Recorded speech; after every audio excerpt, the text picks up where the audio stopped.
धन्यवाद, बहुत बहुत धन्यवाद। संरक्षक महोदय जी जी। आदरणीय भदौरिया साहब, 1 मिनट। आज हमारे बीच सोनू कुमार जी उपस्थित हैं, जो कि पत्रकार हैं। तो उनसे एक निवेदन है कि आज के कार्यक्रम की वो प्रोसीडिंग अपने जिस भी अखबार में हो, और आपसे निवेदन यह है कि आप उससे अंत तक उपस्थित रह करके, और जो इसके इनपुट हैं वो मैं आपको दे दूंगा, जो भी आप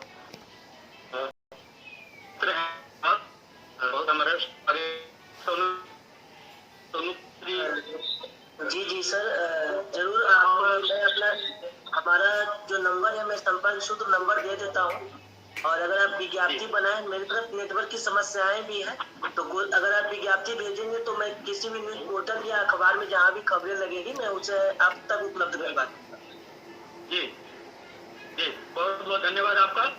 मैं पुनः आमंत्रित करता हूँ आदरणीय हरीश कुमार भदौरिया साहब का, जो आज के कार्यक्रम के संचालक हैं और महासचिव हैं इस पटल के। आदरणीय भदौरिया साहब। बहुत बहुत धन्यवाद आदरणीय। अच्छा हुआ आपने बता दिया, सोनू जी पत्रकार भी हैं और हमारा पटल एज इट इज इस समय अंतरराष्ट्रीय है, क्योंकि ऋतु आनंद पांडे जी जुड़ी हुई हैं नीदरलैंड से।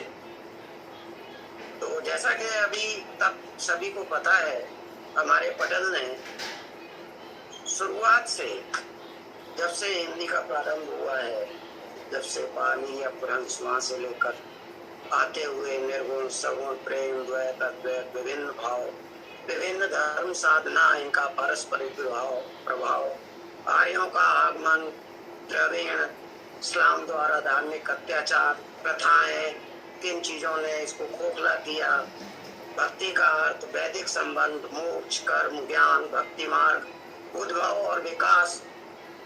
और आज हम निर्गुण और सगुण शाखा की प्रवृत्तियों को लेकर आगे बढ़ गए। तो आइए आगे बढ़ते हैं कि वक्ता एक के रूप में पूजा का सिनाथ, ज्ञान मार्ग की शाख का, ज्ञान मार्गी शाख का खोलेंगी इतिहास। मैं स्वागत करता हूँ डॉक्टर भीमराव अम्बेडकर विश्वविद्यालय से हमारे साथ जुड़े हुए आदरणीय पूजा का सिनाथ। सादर नमस्कार। प्रथम पूज्य वानिकी देवी माँ सरस्वती को वंदन करते हुए मैं मंचासीन और सभी विद्वानों, श्रोताओं, आयोजन मंडल का हृदय से अभिनंदन व्यक्त करती हूँ। विशेष रूप से इस संगोष्ठी के संस्थापक एवं समीक्षा हेतु उपस्थित आदरणीय डॉक्टर अंजुन गुप्ता जी को सादर नमन करती हूँ, जिनकी दृष्टि एवं विमर्श को मंथन के साथ तक पहुँचाएगी। साथ ही में मंच के कुशल संचालक आदरणीय इंजीनियर हरीश कुमार सिंह भदौरिया जी को सादर प्रणाम करती हूँ, जिनकी सरल शैली एवं संपूर्ण आयोजन को सहज गति दे रही है। मैं पूजा काशीनाथ मुखी, पीएचडी की शोध छात्रा डॉक्टर बाबा साहेब अम्बेडकर मराठवाड़ा विश्वविद्यालय से बागेश्वरी काव्य निर्झरी प्रयागराज द्वारा आयोजित इस राष्ट्रीय संगोष्ठी के रूप में मुझे आमंत्रित करना मेरे लिए एक गौरवपूर्ण अवसर है। इसके लिए मैं आयोजक समिति का कोटि कोटि आभार प्रकट करती हूँ। अब यदि अनुमति हो तो मैं अपने विषय से जुड़ती हूँ। निर्गुण भक्ति धारा की ज्ञान मार्गीय शाखा की। तो आइए इस विमर्श की शुरुआत एक सीधा और सरल प्रश्न पूछकर करें। भक्ति क्या है? क्या भक्ति केवल भजन पूजन है, या फिर भक्ति किसी मूर्ति के सामने दीप जलाकर हाथ जोड़ना मात्र है?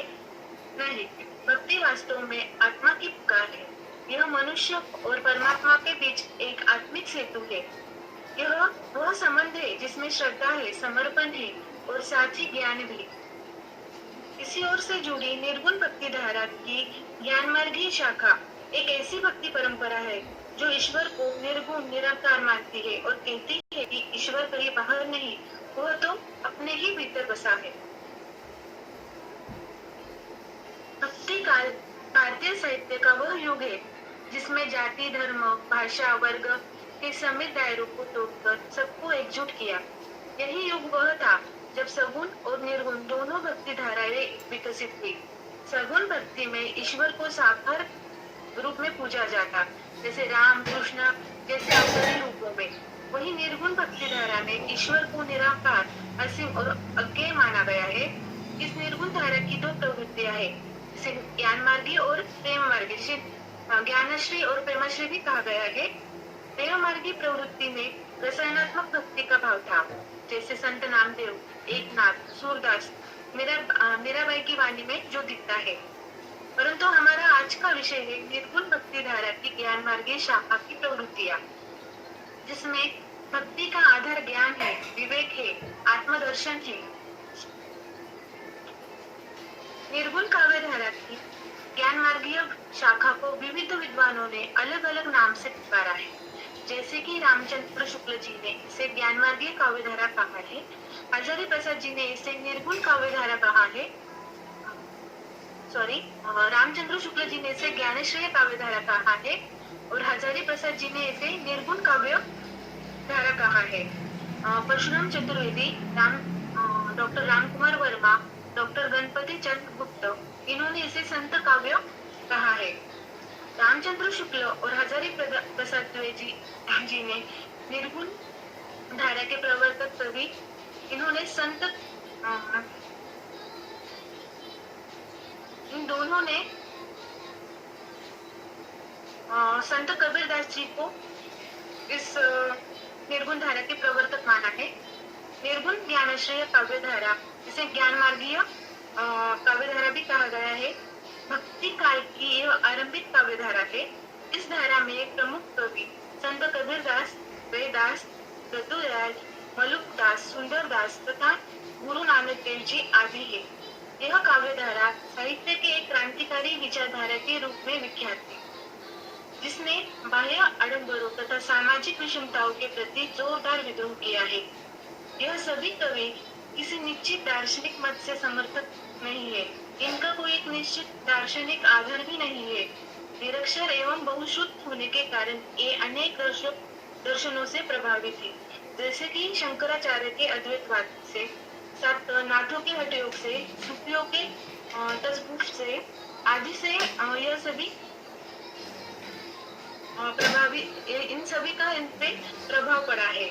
आइए हम इनकी प्रवृत्तियों के बारे में जानते हैं। इनकी प्रथम प्रवृत्ति है निर्गुण निराकार ईश्वर की उपासना। इस प्रवृत्ति का मूल यह है कि ईश्वर किसी विशेष आकार या प्रतीक में नहीं, बल्कि चेतना के रूप में हर जगह विद्यमान है। कबीरदास की यह वाणी है, मोको कहा ढूंढो रे बंदे, मैं तो तेरे पास में, ना मैं मंदिर ना मैं मस्जिद, का काबे कैलाश में। इसका सीधा अर्थ है कि भक्त जब ईश्वर को बाहरी तलाशता है, वह भ्रम में होता है। ईश्वर मंदिर की मूर्ति में नहीं, बल्कि अपने भीतर के अंतरात्मा में है। यह विचार एक गहन आध्यात्मिक दिशा देता है कि भक्ति की शुरुआत स्वयं की खोज से होती है। दूसरी प्रवृत्ति है कि बाह्य आडंबरों और अंधविश्वासों का विरोध। यह प्रवृत्ति केवल धर्म की आलोचना नहीं, बल्कि उसकी आंतरिक सच्चाई की पुनर्स्थापना है। रैदास जी की पंक्ति है,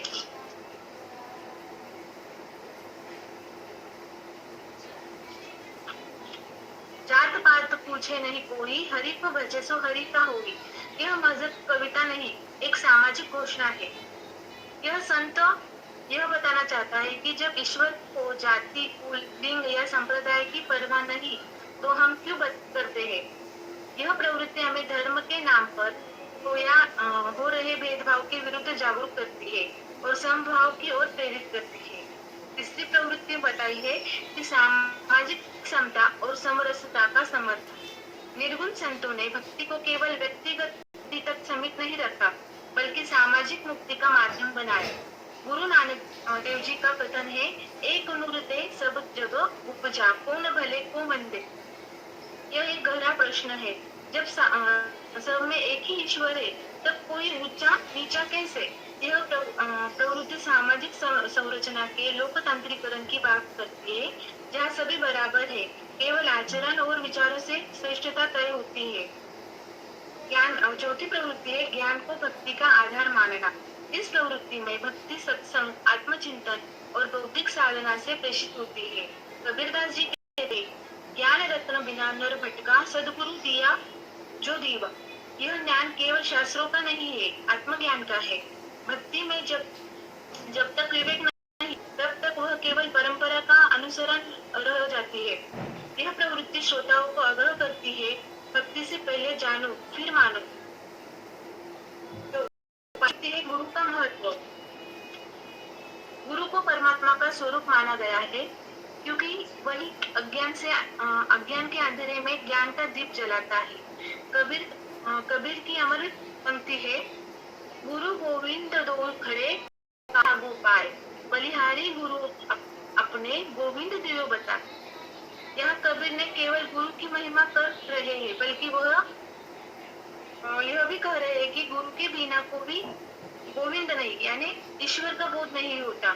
यह प्रवृत्ति भक्ति को आत्मनिर्भर नहीं सदगुरु के पद प्रदर्शन का आधार है।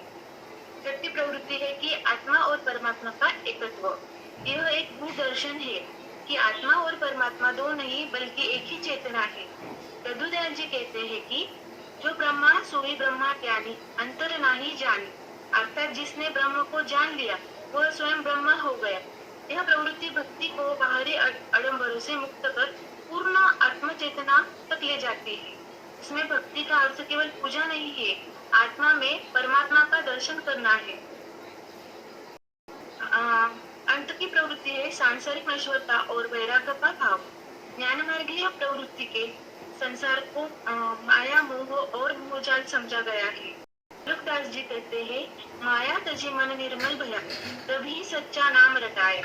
यहाँ संत स्पष्ट करते हैं कि जब तक हम मोह और लोभ में फंसे हैं तब तक नामस्मरण भी केवल औपचारिकता है। यह प्रवृत्ति भक्ति को एक वैराग्यपूर्ण साधना मानती है जो व्यक्ति को मुक्ति और आत्मिक शांति की ओर ले जाती है।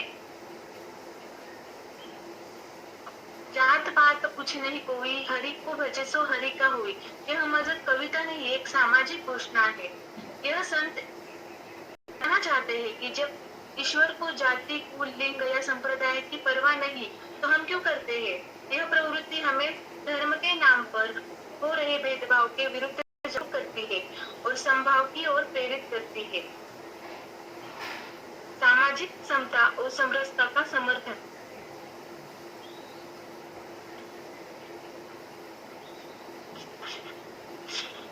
साथियों,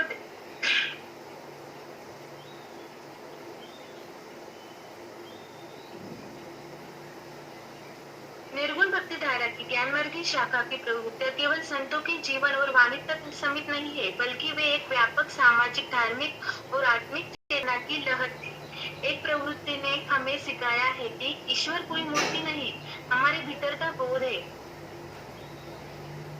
भक्ति कोई कर्मकांड नहीं बल्कि जीवन का विवेकपूर्ण सृजन है और समाज कोई व्यवस्था नहीं बल्कि समत्व का विस्तार है। इन संतों की वाणी आज भी हमें जगाती है, भेदभाव, अंधविश्वास और बाह्य आडंबरों से विरुद्ध और प्रेरित करती है, सत्य, करुणा, समता और आत्मज्ञान के मार्ग पर चलने के लिए। कबीरदास, रैदास, नानक, दादू जैसे संतों ने न केवल भक्ति का अर्थ बदला बल्कि मनुष्य को स्वयं की खोज की ओर उन्मुख किया। इनकी ज्ञानमार्गी भक्ति हमें आज भी यह सिखाती है कि ईश्वर तक पहुंचने का मार्ग हृदय से, विवेक से और सच्चे अनुभव से होकर जाता है। अंत में मैं कहना चाहूंगी, भक्ति यदि आत्मा से जुड़ी है तो इसका मार्ग ज्ञान से होकर ही जाता है और यदि भक्ति में विवेक है तो वही जीवन को सार्थक बनाती है। इन्हीं विचारों के साथ मैं अपनी वाणी को विराम देते हुए इस मंच के प्रति हृदय से आभार प्रकट करती हूँ। धन्यवाद। बहुत सुंदर पूजा जी, आपने बहुत सुंदर। थोड़े से समय में कागज में सागर भर दिया। धन्यवाद। बहुत ही सुंदर आपने आलेख लिखा है। आपको हृदय से बधाई। आपने चंद मिनटों में भक्ति क्या है, निर्गुण भक्ति ज्ञान मार्गी शाखा के विभिन्न नाम क्या है, प्रवर्तक कौन है, ईश्वर की उपासना ही मुख्य उद्देश्य है। अंधविश्वास विरोध है, ईश्वर एक है, संसार माया है। सारी चीजों को आपने अब चंद मिनटों में और पूरा खोल कर रख दिया। बहुत बहुत बधाई। और अब हम आगे बढ़ते हैं। रांची विश्वविद्यालय से हमारे साथ डॉक्टर मीरा सोनी जुड़ी हुई है। मैं उनको आवाज दे रहा हूँ कि दूजे वक्ता रूप में मीरा सोनी आज, दूजे वक्ता रूप में मीरा सोनी आज हिंदी के इतिहास के खोलेंगी वे राज। हिंदी के इतिहास खोलेंगी। स्वागत है आपका मीरा जी। बहुत बहुत धन्यवाद सर आपका। आपने स्वागत बहुत बढ़िया किया। बागेश्वरी काव्य निर्झरिणी त्यागराज यूपी भारत के संयोजक डॉक्टर अर्जुन गुप्ता गुंजन जी, संचालक महोदय आदरणीय हरीश कुमार सिंह भदौरिया जी, इस मंच को आदरणीय विनीता निर्झर जी, डॉक्टर खुशी मल्होत्रा जी, वक्ता के रूप में हमारे साथ उपस्थित पूजा काशी नाथ जी, डॉक्टर रितु शर्मा, नंदन पांडे जी, आदरणीय क्षमा पांडे जी, सुधा जी और सभी साहित्य प्रेमी साथियों को मेरा झारखंडी जोहार, नमस्कार। यह जो विषय बहुत ही सुंदर रखा गया है, निर्गुण भक्ति धारा की ज्ञान मार्गी शाखा की प्रवृत्तियां। तो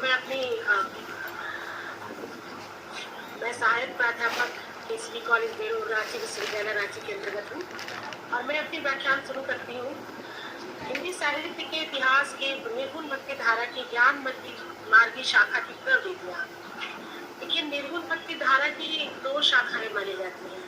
पहला ज्ञान मार्गी शाखा और दूसरा रामानंदी शाखा यानी प्रेम मार्गी शाखा। यह हम लोगों की जो प्रस्तुति है वह ज्ञान मार्गी शाखा की प्रवृत्तियों पर केंद्रित है। तो हम सबसे पहले इसका परिचय जान लेते हैं। हिंदी साहित्य के मध्यकाल को भक्ति काल कहा जाता है, जिसकी शुरुआत 14वीं शताब्दी के आसपास मानी जाती है। हिंदी साहित्य का मध्यकाल भक्ति आंदोलन का युग कहलाता है, जिसमें संतों, कवियों और भक्तों ने धार्मिक, सामाजिक और दार्शनिक चेतना को जन जन तक पहुंचाने का काम किया था। भक्ति आंदोलन के दो प्रमुख धाराएं थी, सगुण भक्ति धारा और निर्गुण भक्ति धारा। सगुण भक्ति धारा ईश्वर को साकार रूप में पूजती है, जबकि निर्गुण धारा ईश्वर को निराकार, निर्गुण, अद्वैत ब्रह्म मानती है। इस काल में भारतीय समाज में व्याप्त धार्मिक कट्टरता, सामाजिक क्षमता और जातिवादी सोच के विरुद्ध एक सांस्कृतिक आंदोलन आरंभ हुआ, जिसे हम भक्ति आंदोलन के नाम से जानते हैं, सर्वविदित है। इस आंदोलन ने एक और धार्मिक आधार पर जन चेतना को जागृत किया, वहीं दूसरी ओर लोक भाषाओं के माध्यम से साहित्य को जन जन तक पहुंचाया। भक्ति आंदोलन में दो प्रमुख धाराएं थी, सगुण भक्ति धारा और निर्गुण भक्ति धारा। जहाँ सगुण भक्ति धारा राम, कृष्ण जैसे साकार रूपों की आराधना में विश्वास रखती थी, वहीं निर्गुण भक्ति धारा ईश्वर को निराकार, निर्व्यक्तिगत, अव्यक्त और गुणातीत मानती थी। निर्गुण भक्ति में दो प्रमुख शाखाएं हैं, एक ज्ञान मार्गी शाखा, दूसरी प्रेम मार्गी शाखा। मुझे जैसा कि कहा गया है कि ज्ञान मार्गी शाखा पर ही विस्तृत चर्चा हो, तो जिसकी प्रवृत्तियों में पहली जो प्रवृत्ति है वह है निर्गुण निराकार ब्रह्म की उपासना। इस शाखा में संतों ने मूर्ति पूजा, तीर्थ, व्रत, कर्मकांड और सगुण देवताओं को निरर्थक बताया। उनके अनुसार परम तत्व न तो रूपवान है, न वर्णन करने योग्य है, न ही इंद्रिय गम्य। यहाँ आत्मा के रूप, यह जो शाखा है वह आत्मा के रूप के अंतर्गत है। इसमें कबीर की एक वाणी है कि निर्गुण नाम हमारा ले, सगुण भय सुमारन दे। ज्ञान मार्गी शाखा की भक्ति का केंद्र वह परम तत्व था जो निराकार, निर्व्यक्तिगत और अव्यक्त है। उनके अनुसार ईश्वर को किसी रूप, मूर्ति, मंदिर अथवा प्रतीक के माध्यम से जाना या पाया नहीं जा सकता। वह आत्मा के रूप में प्रत्येक जीव के भीतर विद्यमान है। उन्होंने वेदों, पुराणों, मूर्ति पूजा, कर्मकांड, यज्ञ आदि का विरोध करते हुए सहज, सरल और आत्मसिद्ध अनुभूति सूत्र को प्रमुख माना, जिसमें कबीर कहते हैं कि मूरत पूजे हरि मिले मैं तो पूजू पहाड़, मूरत पूजे हरि मिले मैं तो पूजू पहाड़, घर की है चाकी भली जिनकी सा संसार। इस प्रवृत्ति ने जनता को आत्मबोध की दिशा में प्रेरित किया और धार्मिक ठेकेदारी और पाखंड का खंडन किया। अगला जो प्रवृत्ति है वह है ज्ञान और विवेक का महत्व। ज्ञान मार्गी संतों ने मोक्ष की प्राप्ति के लिए सच्चे ज्ञान और आत्मचिंतन को अनिवार्य माना। उन्होंने आत्मा और परमात्मा की एकता को विवेक और अनुभव से जानने का आग्रह किया। अज्ञान को ही बंधन का कारण माना गया। संतों का विश्वास था कि ईश्वर को पाने का मार्ग ज्ञान है, न कि कर्मकांड या भक्ति का बाह्य प्रदर्शन। उन्होंने आत्मा और परमात्मा की एकता को आत्मज्ञान द्वारा जानने पर बल दिया। न उनका मानना था कि अज्ञान ही बंधन का मूल कारण है और जैसे ही मनुष्य ज्ञान प्राप्त करता है वह मुक्त हो जाता है। यह ज्ञान कोई बौद्धिक जानकारी नहीं, बल्कि अनुभव और साधना से प्राप्त होने वाला वही ब्रह्म ज्ञान है। इसमें कबीर कहते हैं, मैंने कबीर के वाणी को इसलिए कोट किया है कि अधिकतर उनकी ही वाणी मुझे ज्यादा ही समझ में दिखाई पड़ता है, वो व्यवहार में है, जिसमें है पोथी पढ़ी पढ़ी जग मुआ पंडित भया न कोई, ढाई आखर प्रेम पढ़े से पंडित। अगला जो प्रवृत्ति है वह है गुरु का महत्व। गुरु का ब्रह्म ज्ञान, गुरु को ब्रह्म ज्ञान का दाता माना गया है। निर्गुण संतों के अनुसार सच्चे गुरु के बिना सत्य की प्राप्ति असंभव है। निर्गुण संतों की दृष्टि में गुरु परमात्मा से भी श्रेष्ठ, क्योंकि वही साधक को आत्मज्ञान की राह दिखाता है। गुरु को ही ब्रह्म विष्णु महेश से उच्चतर स्थान दिया गया। ज्ञान मार्गी संतों के लिए गुरु कोई औपचारिक संस्था या धार्मिक नेता नहीं, बल्कि जीवन का पथ प्रदर्शक है जो अंधकार से प्रकाश की ओर ले जाता है। फिर हम कबीर के ही दोहे को उदाहरण बनाते हैं और कहते हैं कि गुरु गोविंद दोहू खड़े बाके लागू पाए, गुरु गोविंद दोहू खड़े बाके लागू पाए, बलिहारी गुरु आपने जिन गोविंद दियो बताए। इस परंपरा में गुरु शिष्य संबंध आत्मिक आध्यात्मिक विकास का मूल आधार है। अगला जो प्रवृत्ति है वह है वर्ण जाति और आडंबर का विरोध। ज्ञान मार्गी संत जातिवाद, ऊंच नीच, ब्राह्मणवाद, धार्मिक पाखंडों के कट्टर विरोध।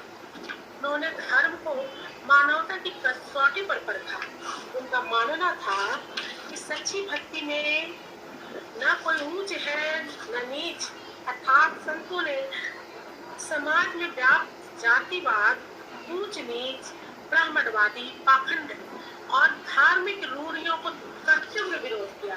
उन्होंने कहा कि ईश्वर के दरबार में न कोई ब्राह्मण है, न कोई शूद्र है, न कोई अमीर है, न गरीब है। भक्ति, ज्ञान और मुक्ति सबके लिए समान रूप से सुलभ है।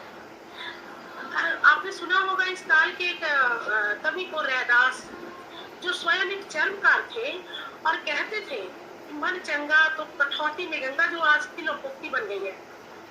ये कहेंगे इसी शब्द पर कि कबीर ने भी इस पर कहा कि जाति न पूछो साधु की, जाति न पूछो साधु की, पूछ लीजिए ज्ञान, ज्ञान को महत्व मिला इस समय, जाति पाति को नहीं। मूल करो तलवार का, पड़ा रहनो ज्ञान। धन्यवाद सर आपका। अगली इस प्रवृत्ति ने भक्ति को आम जन तक पहुंचाया और जो शोषित वर्ग है उनको भी सामाजिक चेतना दी। अगली जो प्रवृत्ति है वह सामाजिक समरसता और समता का संदेश। ज्ञान मार्गी संतों की वाणी केवल आध्यात्मिक नहीं बल्कि सामाजिक क्रांति का भी विषय थी। उन्होंने मनुष्य को उसके कर्म, आचरण और ज्ञान से मापा, जन्म या वंश से नहीं। इन संतों की वाणी समाज में दलित, शोषित, उपेक्षित वर्गों के लिए आशा की किरण थी। उन्होंने ईश्वर को सभी में समान बताया और मानव में भेदभाव को नकारा। इन संतों ने धार्मिक भेदभाव, सांप्रदायिकता और संप्रदायवाद का विरोध करते हुए सर्वधर्म समभाव का संदेश दिया। इसमें कबीर, रैदास, नामदेव आदि संत स्वयं समाज के निचले तबके से आए थे, पर इन संतों की वाणी में समाज के हर वर्ग के लिए करुणा और स्वीकार्यता थी। वे मानवता को धर्म से ऊपर मानते थे। इसलिए कबीर कहते हैं कि हिंदू कहे मोहि राम प्यारा। कबीर कहते हैं, सुनिएगा आप सभी, हिंदू कहे मोहि राम प्यारा, तुर्क कहे रहमाना, आपस में दो लड़ी लड़ी मुहे मरम न काबू जाना। आज की क्या है बताइए? आज की स्थिति तो यही है ना, किसी मानवता को कोई जानता नहीं और जातिवाद ऊपर उठकर बोल रही है। अगला जो प्रवृत्ति है वह है सहज और लोक भाषा की अभिव्यक्ति। ज्ञान मार्गी संतों ने लोक भाषा का प्रयोग कर अपनी वाणी को आम जन तक पहुंचाया था। उन्होंने संस्कृत, अरबी, फारसी जैसे अभिजात्य भाषाओं का तिरस्कार कर अवधी, ब्रज, खड़ी बोली, साधुकड़ी और पंजाबी जैसी बोलियों में अपने विचार प्रस्तुत किए।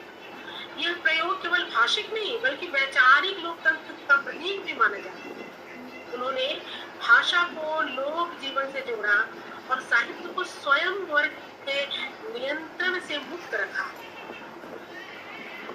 साहित्य को स्वयं के सब जो शोषित सीमित वर्ग है उनके नियंत्रण से मुक्त रखा। उनकी भाषा में कहावतें, मुहावरे, प्रतीक, लोकोक्तियां सहजता से आती हैं जो उनकी बात को प्रभावशाली बनाती है। उदाहरण स्वरूप फिर कबीर की वाणी में आते हैं कि साच बराबर तप नहीं, झूठ बराबर पाप, साच बराबर तप नहीं, झूठ बराबर पाप, जाके हृदय साच है ताके हृदय आप। धन्यवाद सुधा और सभी को जो मुझे प्रोत्साहित कर रही है बारी बारी से। कि साच बराबर तप नहीं, झूठ बराबर पाप, जाके हृदय साच है ताके हृदय आप। ये तो वाणी थी उस समय के संतों की। अगले जो प्रवृत्ति है वह है प्रतीकात्मक और उलटबासी शैली का प्रयोग। ज्ञान मार्गी संतों की भाषा शैली में प्रतीकों, विरोधाभासों और उलटबासी का उन संतों ने संस्कृत या दरबारी भाषा के स्थान पर अवधी, ब्रज, खड़ी बोली और पंजाबी जैसी लोक भाषाओं को अपनाया ताकि जन सामान्य तक उनकी बात पहुंचा सके।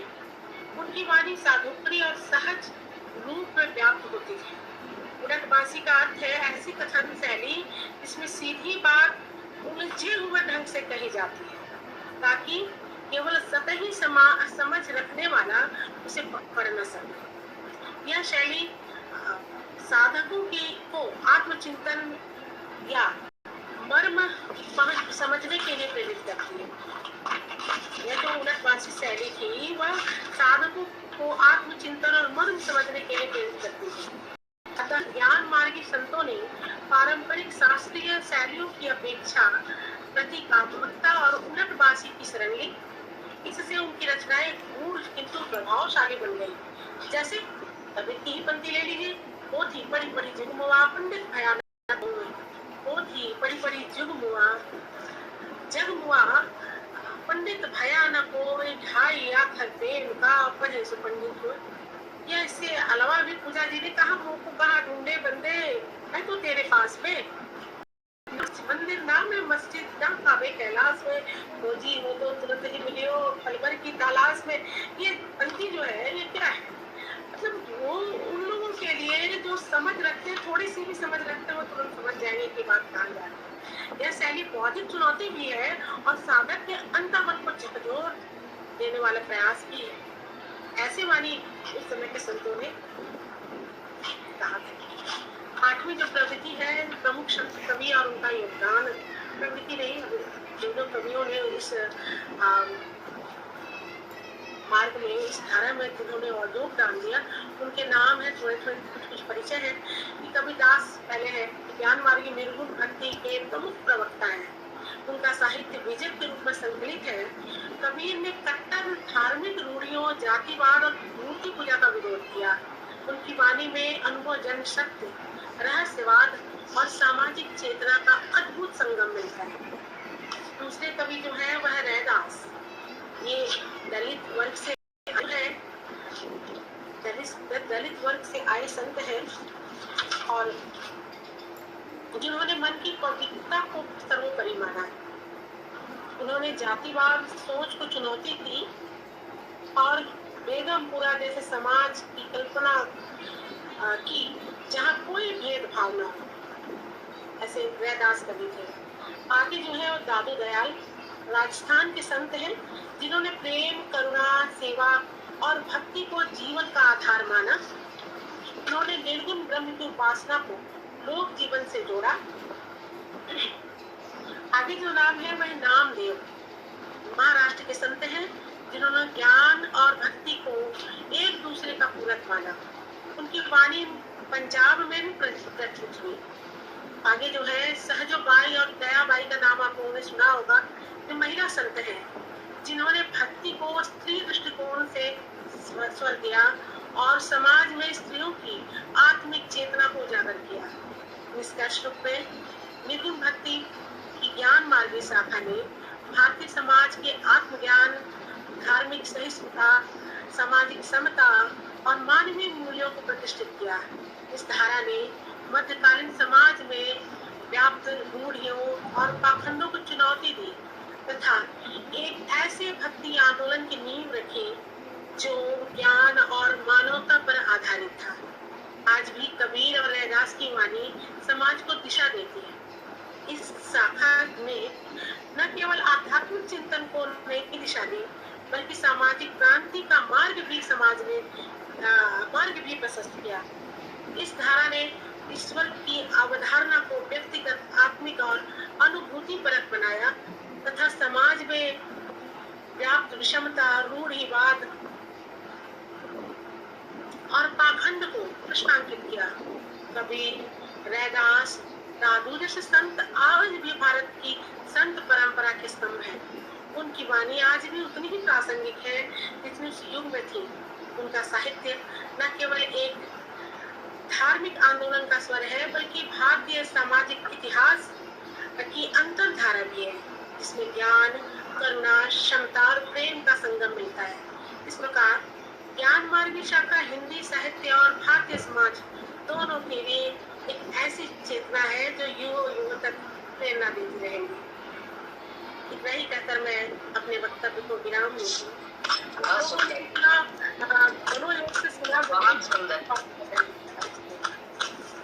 बहुत ही सुंदर वक्तव्य आपका। जी धन्यवाद, बहुत बहुत सर आपका।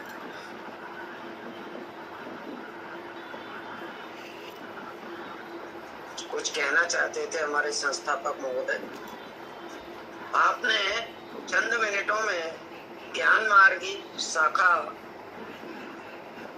को इतना विस्तृत रूप में बता दिया कि जो बिल्कुल नहीं जानता होगा वो तो इसको बार बार सुनना चाहेगा। ज्ञान मार्गी शाखा का प्रारंभ कहाँ से हुआ, भक्ति आंदोलन, उसको साहित्य को जन जन तक पहुंचाने का इसमें काम किया, भक्ति का केंद्र आत्मा और उसका परम तत्व उससे आपने जोड़ा, विवेक और इसका ज्ञान पर महत्व तो इसको आपने मिलाकर दिखाया, भिन्न भिन्न प्रवृत्तियों को आपने जोड़ा, गुरु का महत्व तो बताया, जातिवाद और आडंबर का जो कि मुख्य इस धारा का प्रभाव है हमारे समाज पर आज भी है उसको बहुत ही अच्छी तरह से आपने बताया। सामाजिक समरसता और समता का इस धारा ने बहुत अच्छी तरह से समाज में प्रवाहन दिया, उसमें परिवर्तन लाया, इसका प्रवर्तन किया, ये चीज आपने बताई। सहजता जो कि बहुत ही आवश्यक है। हम सभी विद्वान हैं, ये बहुत ही क्लिष्ट शब्दों को आपस में जोड़ जोड़ कर और एक कविता बनाते हैं तो वो दूसरों के ऊपर से निकल जाएगी और उसकी प्रभाविकता समाप्त हो जाएगी। इस चीज को आपने बताया कि सहजता और सहज भाषा का प्रयोग बहुत आवश्यक है। प्रतीकात्मकता का प्रयोग भी किया गया और उसका क्या प्रभाव था, अंतःकरण तक पहुंच और शाखा के विभिन्न कवियों के साथ इसकी जो चेतना है उससे संबंध, हमारी मस्तिष्क की चेतना से संबंध, इसका आपने बहुत ही अच्छी तरह से अपने बताया। और अब मैं थोड़ा आगे बढ़ता हूँ और हमारी नीदरलैंड से जुड़ी हुई आदरणीय डॉक्टर रितु शर्मा नंदन पांडे, उनको आवाज दे रहा हूँ कि डॉक्टर रितु शर्मा नंदन नीदरलैंड से आज, डॉक्टर रितु शर्मा नंदन नीदरलैंड से आज बर्तें खोलेंगी नई, देता में आवाज, बर्तें खोलेंगी नई, देता में आवाज। आदरणीय डॉक्टर रितु शर्मा नंदन पांडे का स्वागत करता हूँ। कृपया आए, हमें यदि मेरी आवाज उन तक पहुँच रही है तो आप आइए और हम सभी को अनुग्रहित कीजिए। आपसे प्रार्थना है। आदरणीय भदौरिया जी, इतना सुंदर परिचय देने के लिए आपका बहुत बहुत आभार। और मैं आभार व्यक्त करती हूँ आदरणीय डॉक्टर अर्जुन गुप्ता जी का, मुझे ये मंच प्रदान करने के लिए। आज मेरे साथ मेरे अनुज सोनू कुमार जुड़े हैं और मेरी विद्यार्थी सूरीनाम से सांद्रा लुटावन जी भी इस मंच पर जुड़ी है। साथ ही आज के हमारे इस आभासी पटल पे जुड़ी हुई मेरी सभी सखियों को, मित्रों को मेरा सादर प्रणाम। जैसा कि हमारा आज का विषय है सगुण और निर्गुण भक्ति में निर्गुण भक्ति की शाखाएं, तो इस पर चर्चा करने से पहले मैं सगुण और निर्गुण भक्ति में क्या अंतर है थोड़ा सा स्पष्ट करना चाहूंगी, थोड़ा प्रयास करूंगी जितनी मेरी समझ है, क्योंकि मेरे पहले दो वक्ताओं ने बहुत ही विस्तृत रूप से निर्गुण भक्ति को समझाने का प्रयास किया है और प्रकाश डाला है। तो पहले हम लोग सगुण और निर्गुण को समझने का प्रयास करें, फिर सगुण और निर्गुण भक्ति पर चर्चा करेंगे। इस दृष्टि से रचयिता परमपिता को सनातन धर्म में अनेक नामों से पुकारा जाता है, जैसे ईश्वर, ब्रह्म, परब्रह्म, परमात्मा, परमेश्वर आदि। मैत्रेयन उपनिषद में कहा गया है कि ब्रह्म के दो रूप होते हैं, एक मूर्त साकार और दूसरा अमूर्त निराकार। जो मूर्ति है वह असत्य है और जो अमूर्त है वह सत्य ब्रह्म है। जो ईश्वर का मूर्त रूप या साकार रूप है उसे ही सगुण रूप कहते हैं, और जो ईश्वर का अमूर्त या निराकार रूप है उसे निर्गुण रूप कहते हैं। सगुण गुण सहित, निर्गुण गुण रहित। गुण तीन है, रज, सत और तन। रजोगुण उत्पादक शक्ति, सतगुण पालक शक्ति और तमगुण विनाशक शक्ति। इस प्रकार जो उत्पन्न हो, कुछ समय तक रहे और उसके पश्चात नहीं रहे, विनष्ट हो जाए, वह सगुण कहलाता है। जो कभी ना उत्पन्न हो ना विनष्ट हो, वह निर्गुण कहलाता है। सगुण जन अपरा प्रकृति है और निर्गुण चेतन परा प्रकृति है। सगुण इंद्रिय ग्राह्य है और निर्गुण इंद्रातीत है। सगुण विनाशकारी है और निर्गुण अविनाशकारी है। जगत गुरु शंकराचार्य के अनुसार तीन प्रकार की सत्ताएं हैं, पारमार्थिक सत्ता, वास्तविक सत्ता और प्रतिभासिक सत्ता। परमात्मा या आत्मा की सत्ता को पारमार्थिक सत्ता कहते हैं। वस्तुतः आत्मा परमात्मा में भेद नहीं है। आत्मा व्यष्टि चेतन है और परमात्मा समष्टि चेतन है। स्वर्गलोक या देव सत्ता को वास्तविक सत्ता कहते हैं और दृश्यमान जगत को प्रतिभासिक सत्ता कहते हैं। तीनों में पारमार्थिक या ईश्वरीय सत्ता ही मूल और अविनाशी है।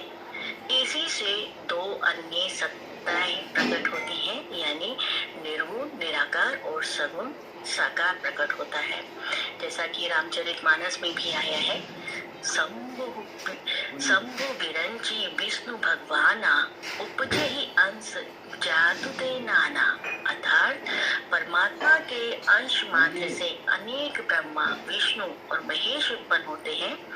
जब निराकार परमात्मा अपने अंश से राम कृष्ण वामन आदि रूप धारण करके प्रकट होते हैं तब वही साकार होते हैं।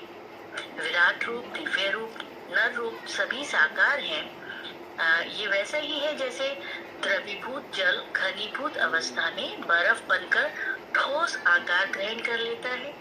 रामचरितमानस में भी इसका सुंदर चित्रण किया गया है। सगुने ही अगुने ही नहीं कछु भेदा, गावही मुनि पुराण बुद्धि बेधा।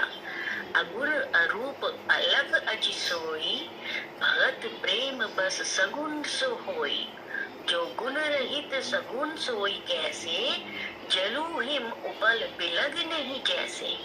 अर्थात जैसे जल से ही ओला और पाला प्रकट होता है उसी प्रकार निर्गुण से सगुण प्रकट होता है। सगुण निर्गुण दोनों रूप परमात्मा के हैं और दोनों की भक्ति समाज में प्रचलित है। तो इस तरह से हम थोड़ा सा जो भेद है सगुण और निर्गुण का उसको जान पाए हैं।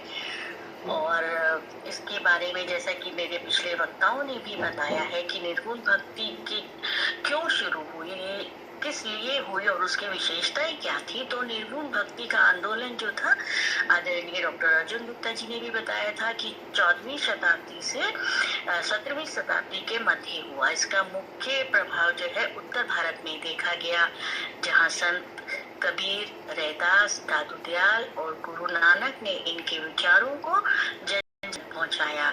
इस आंदोलन ने ब्राह्मणवाद, जातिवाद, आडंबर और धार्मिक परंपराओं का जो पाखंड रूप में अपनाई जा रही थी या जिनको गरीब जनता पर थोपा जा रहा था उसका कड़ा विरोध किया। क्योंकि जैसे कि हमारे यहाँ होता था कि अगर किसी की मृत्यु हुई है तो मृत्यु भोज के बाद उसको गौ दान करना चाहिए। अब बताइए गरीब किसान जो है वो जब मृत्यु भोज कराने के लिए अगर उनके पास पैसा नहीं है, धन नहीं है, तो वो गाय का दान कैसे कर सकता है। तो एक तरीके का ये धार्मिक आडंबर था जिसमें अगर एक बार विवाह हो गया तो दोबारा विवाह नहीं हो सकता। इस तरह की कुछ रीतियां थी। तो जो निर्गुण शाखा थी उन्होंने इन रीतियों को वैज्ञानिक तौर से स्पष्ट कर इससे मोह भंग कराया समाज का कि ये इसको जो हमारी प्रथाएं हैं, जाति प्रथा या धार्मिक प्रथा या छुआछूत, इनके पीछे के जो कारण है वो सामने लेकर है कि समाज में जातिगत भेदभाव नहीं होना चाहिए। अरे हमारे वेद पुराण में जातिगत भेदभाव नहीं है। तो एक श्री कृष्ण का उदाहरण हम लेते हैं। अगर जाति भेदभाव होता तो श्री कृष्ण एक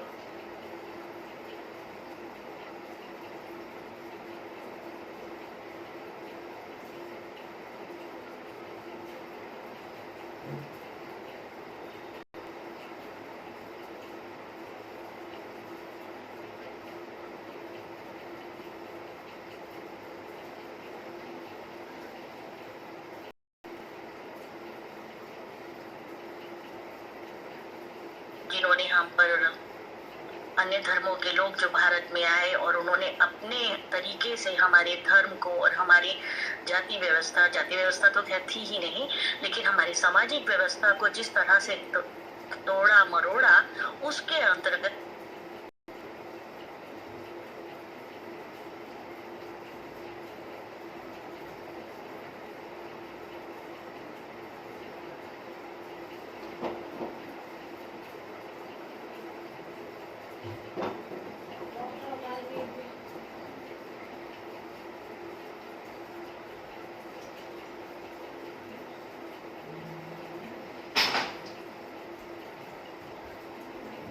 कपड़ों के साथ हमारी रसोई में भी जाती हैं।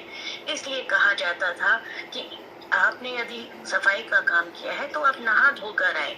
लेकिन ये फिर वंशानुगत एक मानसिक स्थिति हमारी ऐसी हो गई कि समाज में छुआछूत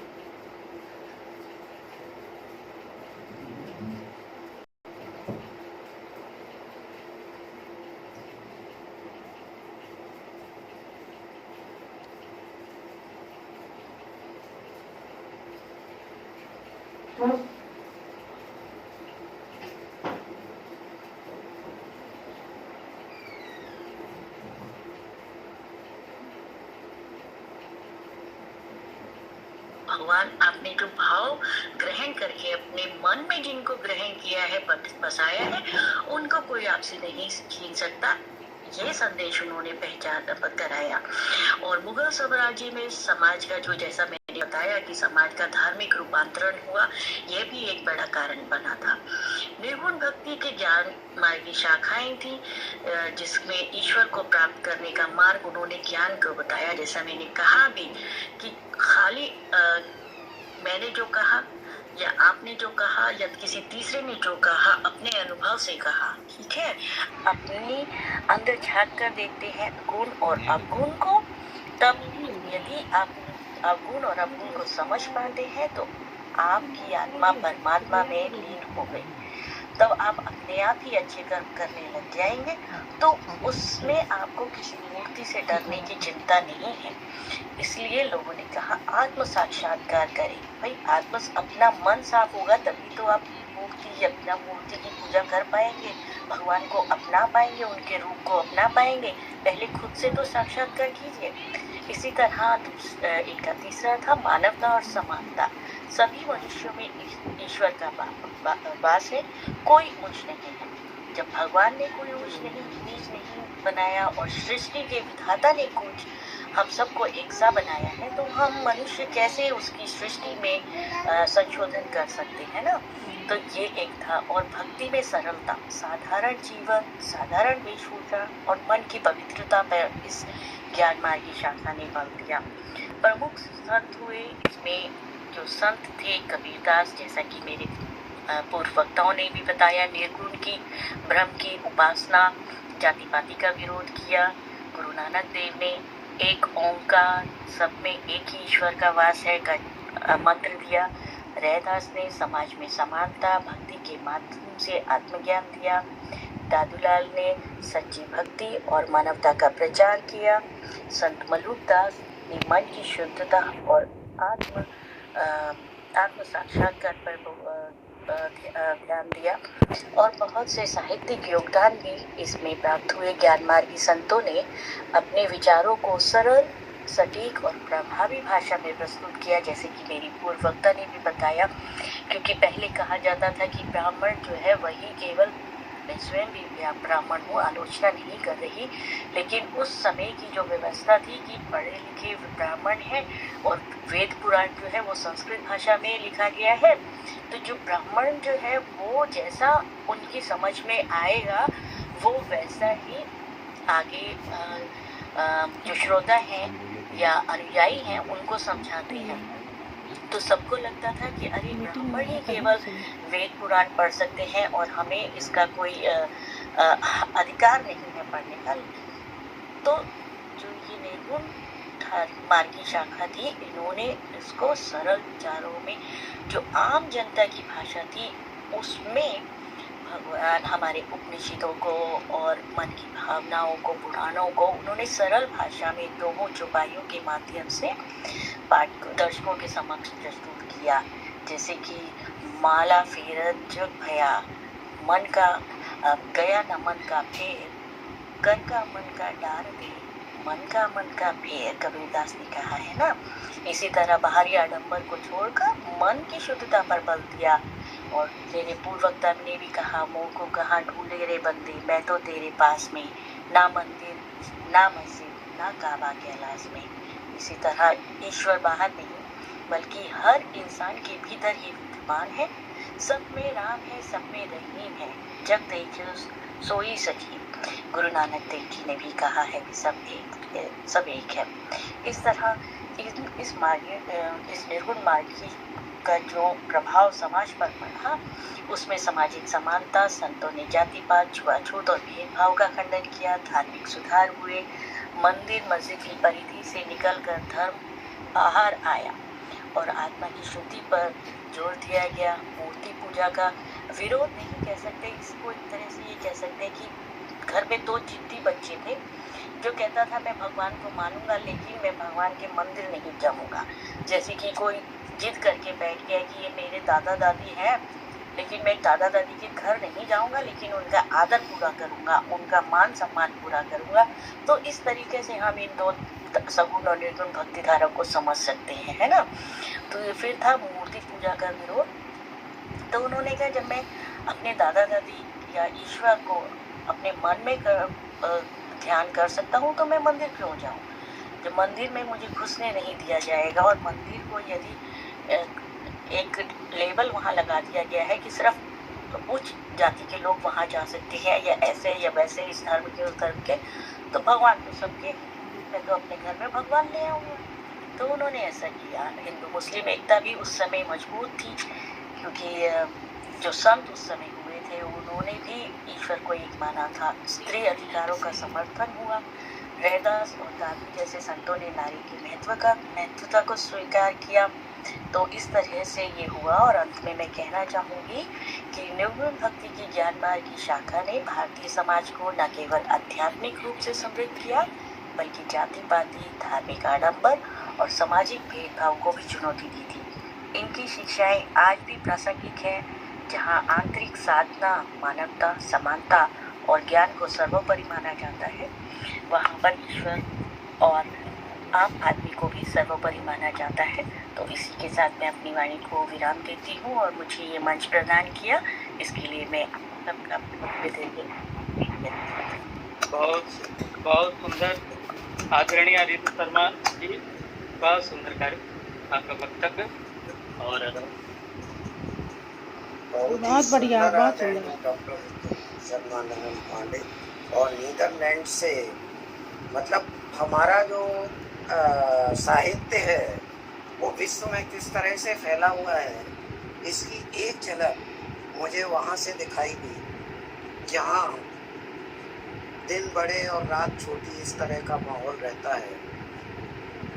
तो आपने अपने वक्तव्य में इतनी सारी चीज़ें बता दी थोड़े से समय में।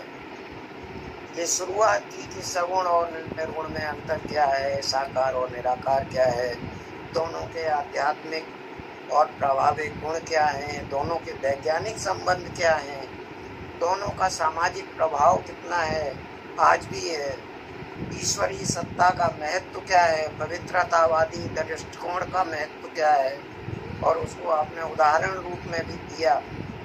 ज्ञान, विवेक और अनुभव तीनों का जो समायोजन होता है, तब हमारा जो परिणाम निकलता है उसको हम समाज में जब अप्लाई करते हैं तो हमें जो है कुल मिलाकर धन की बचत होती है, क्योंकि हम इस संसार में जो कुछ भी पे करते हैं वो अज्ञानता का पे करते हैं जी।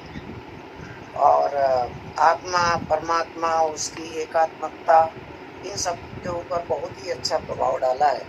और अंत में आपने लिया था कि इसके आज के समय में भी क्या प्रभाव हैं और जो दिखाई दे रहे हैं, तो बहुत ही सुंदर लगा तो भाव विभोर हो गया। और आपको बहुत बहुत धन्यवाद, क्योंकि मुझे ध्यान है कि विवेकानंद जी ने ये कहा था कि यदि मुझे 5 दिन बोलने के लिए कह दो तो मैं बोलता रहूँगा और कभी भी बोल सकता हूँ, चाहे जब चाहे बुला दीजिए।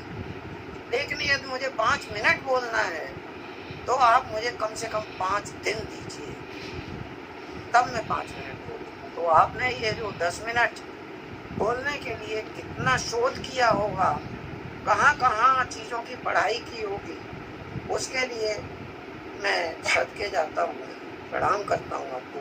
बहुत ही सुंदर वक्तव्य, और सभी ने, सिर्फ आपने ही नहीं, कम समय में, चाहे वो पूजा जी हों चाहे मीरा जी हों, जब हम सामने चीज़ों को लाते हैं और बहुत सारी चीज़ों को इकट्ठा करते हैं, तो जब शब्दों को सम्मेलन करना होता है, जब हम एक सवैया लिखने बैठते हैं तो कभी कभी आधी रात हो जाती है, क्योंकि कोई शब्द फंस जाता है। तो इस तरह की चीज़ें जो है जब हम लेकर आते हैं सबके सामने, और फिर मैं तो भाई बहुत ही सुंदर, आप सभी ने इतना सुंदर सुनाया, बताया, मतलब एक जो नीरस विषय है इतिहास, उसको इतना रोचक बना देना, ये वक्ता के ऊपर निर्भर करता है, जो आपने पूरी तरह से। चलिए आगे बढ़ूंगा। इसका तो मैं श्रेय देना चाहूँगी आदरणीय अर्जुन गुप्ता जी को, जिन्होंने मुझे जी। जोड़ा। समय से बन गया, बिल्कुल सही कहा आपने, मुझे ढूंढना पड़ा बहुत सारी चीज़ें, लेकिन चलिए वक्तव्य मेरा सफल रहा, इसके लिए बहुत बहुत शोधार्थी जानते होंगे हमारे साथ में है ना शोधार्थी, उनको पता होगा कि एक प्रवृत्ति को ढूंढने के लिए कितने ग्रंथों का अध्ययन करना पड़ता है। सही बात। मैंने जो अपनी किताब लिखी थी चंद्रदीप की, मुझे पता है मैं 150 साल से पहले की किताबों से लेकर और अब तक की चीज़ों को और इंटरनेट को अध्ययन किया। खैर, तो अब हम आगे बढ़ते हैं और संस्थापक इस मंच के ऊर्जा से भरपूर, संस्थापक इस मंच के ऊर्जा से भरपूर और मार्गदर्शन आपका भरता सब में नूर, मार्गदर्शन आपका भरता वाह, सब। क्या बात। आदरणीय डॉक्टर अर्जुन गुंजन जी का स्वागत है। वो चाहे समीक्षा करें, चाहे हमको मार्गदर्शन करें, वो जो कुछ भी करना चाहें उनका स्वागत है। आदरणीय अर्जुन गुप्ता जी।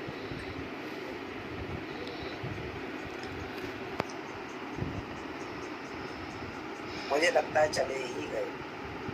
चलिए, तब तक मैं सोनू कुमार जी से पूछ लेता हूँ कि सोनू जी, आपको काफी देर तक आप जुड़े रहे, थोड़ी देर के लिए गए थे, इस नीरस विषय को इतना रोचक बना के हमारे वक्ताओं ने कहा, आपको कैसा लगा? कृपया अपना माइक अनम्यूट कर। जी जी जी बिल्कुल। जो विषय रखा गया सर, वो अपने आप में ही महत्वपूर्ण था और विषय के सब वक्ता थे मुख्य रूप से मीरा दीदी का और रितु दीदी का और पूजा दीदी का। मैंने कुछ पूजा दीदी का सुन पाया था और कुछ ज़्यादा अच्छा तरीके से मीरा दीदी का सुन पाया। और साहित्य को मैं हमेशा एक बात कहता हूँ कि साहित्य होता है। बहुत सारे लोग साहित्य को दलित साहित्य के रूप में देखते हैं, कई सारे लोग बहुत इसके अनेकों नाम देते हैं, मगर साहित्य अपने आप में एक साहित्य है। और इन तमाम बातों को समझने के लिए किसी चीज़ को जानने की ज़रूरत नहीं है, उनके इतिहास को पढ़ने की ज़रूरत है, जानने की। वाकई आपने जो अंतिम में जो बात अपने कहा कि जो साथी होंगे वही इन तमाम चीज़ों को समझें, क्योंकि उन्हें पता होगा कि ये यहाँ पर जो मीरा दीदी, पूजा दीदी और रितु वक्तव्य रखी है, वे कितनी चीज़ों को पढ़ करके आए होंगे तब जाकर के यहाँ वक्तव्य रखे। तो ये समझने, ये अगर आज की युवा पीढ़ी अगर इस बात को भली भांति तभी समझ पाए, खासकर रिसर्च स्कॉलर जो हमारे शोधार्थी जिनको मैं कहता हूँ, अगर शोधार्थी अगर इन तमाम चीज़ों को समझते हैं तो मुझे लगता है वो वाकई सत्य को पहचान जाएंगे, तो तथ्य उनके पास ऑटोमेटिक। अगर सत्य को नहीं पहचान पाए तो तथ्य नहीं हो सकता, जब तथ्य होगा तभी सत्य होगा। तो ये तथ्य आएगा कहाँ से? तो ये तमाम चीज़ें आप मीरा दीदी, पूजा दीदी और रितु दीदी तो हैं ही, जिनके माध्यम से इस मंच पर मैं जुड़ा हूँ। मुझे उनका सौभाग्य से इस मंच पर जुड़ने का मुझे अवसर मिल पाया, क्योंकि मैं रितु दीदी के साथ मेरा जुड़ाव एक मेरा कोरोना काल से लगातार रहा है और तब से मार्गदर्शन मिलता रहा। और मैं खुशनसीब हूँ कि मैं बिहार से हूँ और बिहार में बैठकर कोरोना काल में जब मैं घर में बंद था, उस दौर से लगातार कोरोना काल के बाद से लगातार आभासी माध्यम ने हमें वासुदेव कुटुंबकम का एहसास करवाया। वासुदेव कुटुंबकम होता क्या है? और मैं समझता हूँ कि मैं पत्रकारिता को अगर समझना है तो पहले साहित्य को समझना, तभी आप पत्रकारिता को समझ पाएंगे। मैं एक उदाहरण देता हूँ सर, अभी वर्तमान में हम का